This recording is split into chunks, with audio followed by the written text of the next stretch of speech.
નમસ્કાર. ક્યારેય વિચાર્યું છે કે આપણી આસપાસ જે બધી વસ્તુઓ છે એ બધી આવે છે ક્યાંથી?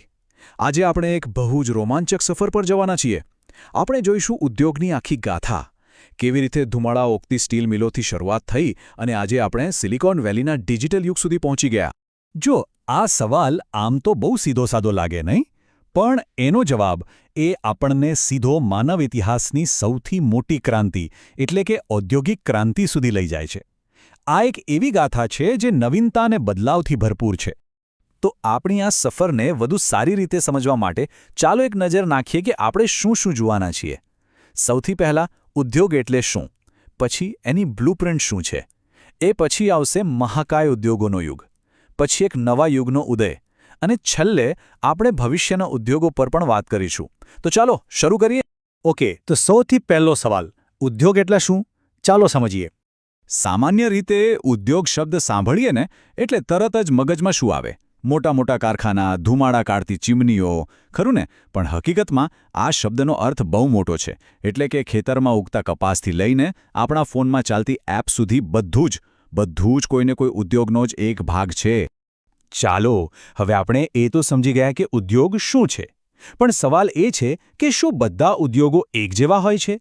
અને ક્યારેય વિચાર્યું છે કે કોઈ મોટી ફેક્ટરી કોઈ એક ચોક્કસ જગ્યાએ જ કેમ બને છે? બસ આ જ રહસ્યને હવે આપણે ઉકેલવાના છીએ. ઉદ્યોગોને સમજવા માટે આપણે એને બે મુખ્ય રીતે જોઈ શકીએ. પહેલું છે કાચા માલના આધારે, જેમ કે અમુક ઉદ્યોગો ખેતી પર આધાર રાખે છે, જેમ કે કપાસ, અમુક ખનીજ પર, જેમ કે લોખંડ, અને બીજું છે માલિકીના આધારે, એટલે કે એ ઉદ્યોગ સરકારી છે, કોઈ પ્રાઇવેટ વ્યક્તિનો છે કે પછી બધા સાથે મળીને સહકારી રીતે ચલાવે છે. કોઈ પણ ઉદ્યોગ ક્યાં સ્થપાશે એના માટે અમુક વસ્તુઓ બહુ જ જરૂરી છે. એવું સમજી લો કે આ એક પરફેક્ટ રેસિપી જેવું છે, જેમાં જોઈએ કાચો માલ, પાણી, કામ કરવા માટે લોકો અને માલ પહોંચાડવા માટે ટ્રાન્સપોર્ટ. જ્યાં આ બધું સરળતાથી મળે ત્યાં જ મોટા મોટા ઔદ્યોગિક વિસ્તારો બને છે. સિમ્પલ છે નહીં? હવે આપણે ઇતિહાસમાં થોડા પાછળ જઈએ. એક એવા યુગમાં જ્યાં બે મહાકાય ઉદ્યોગોએ જન્મ લીધો. એક હતો લોખંડ પોલાદ અને બીજો સુતરાઉ કાપડ. અને સાચું કહીએ ને તો આ ખાલી ઉદ્યોગો નહોતા, આ તો આખી આધુનિક દુનિયાના પાયાના પથ્થર હતા. જરા વિચારો તો, લોખંડ અને સ્ટીલ વગરની દુનિયા કેવી હોય? ના કોઈ મોટી બિલ્ડિંગ, ના કોઈ પુલ, ના તો ટ્રેન, કંઈ જ નહીં. એટલે જ તો એને આધુનિક ઉદ્યોગની કરોડરજ્જુ કહેવાય છે. અને આખી દુનિયામાં જર્મની, અમેરિકા, ચીન, જાપાન જેવા દેશો આમાં સૌથી આગળ છે. તો જગ્યા કેટલી મહત્વની છે એ સમજવા માટે ચાલો આપણે ભારતના જમશેદપુરનું ઉદાહરણ લઈએ.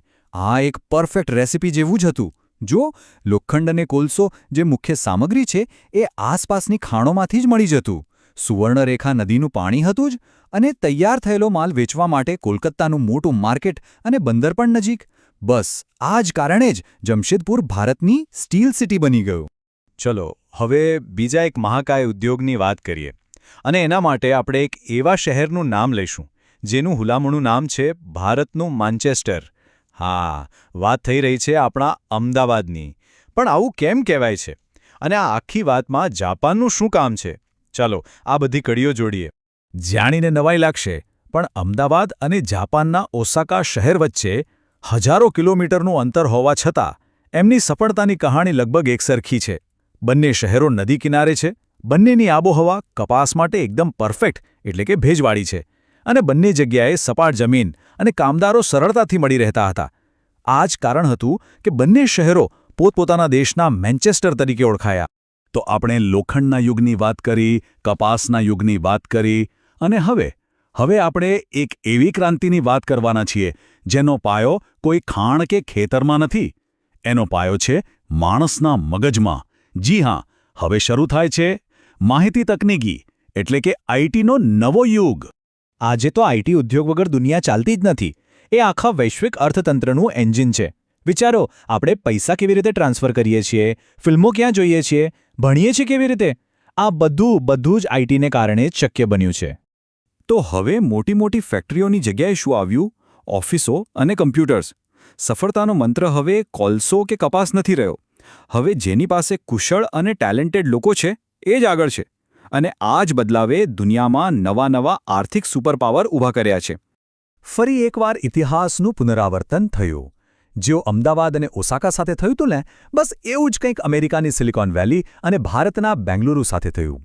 બંને જગ્યાએ સારું વાતાવરણ, દુનિયાભરમાંથી આવેલા ટેલેન્ટેડ લોકો, સારી યુનિવર્સિટીઓ અને સરકારનો સપોર્ટ. બસ આ બધી વસ્તુઓ ભેગી થઈ અને આ બંને શહેરો દુનિયાના ટેકનોલોજી હબ બની ગયા. તો અત્યાર સુધી આપણે ક્યાંથી ક્યાં પહોંચ્યા? ખાણમાંથી નીકળતા લોખંડથી શરૂઆત કરી, ખેતરમાં ઉગતા કપાસ સુધી પહોંચ્યા અને છેલ્લે માનવ મગજમાંથી આવતા જ્ઞાન સુધી. કેવી અદ્ભુત સફર છે! ચાલો હવે આખી વાતનો સાર જોઈએ અને થોડું ભવિષ્યમાં પણ નજર નાખીએ. જો આખી ઔદ્યોગિક યાત્રાને ટૂંકમાં કહેવી હોય તો 3 શબ્દો પૂરતા છે: ખનિજ, કપાસ અને જ્ઞાન. એટલે કે પહેલાં આપણે જમીનની નીચે જોયું, પછી જમીનની ઉપર જોયું અને હવે આપણે માણસની અંદર જોઈ રહ્યા છીએ. આ પરિવર્તન ખરેખર અકલ્પનીય છે, નહીં? અને હવે સૌથી મોટો સવાલ: લોખંડ, કપાસ અને માહિતી પછી હવે શું? આગામી મોટી ક્રાંતિ કયા ઉદ્યોગમાં આવશે?